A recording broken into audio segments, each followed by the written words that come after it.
Welcome back to Design Guy. Want to flip your colors for a striking effect? I'll show you how in Canva. Click Create, select Custom Size, then enter 300 by 300 pixels.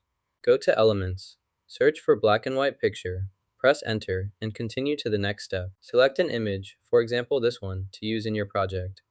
Enlarge this slightly, then duplicate it to compare both versions side by side. Drag down to match sizes, adjust bigger if needed, then start editing the first image.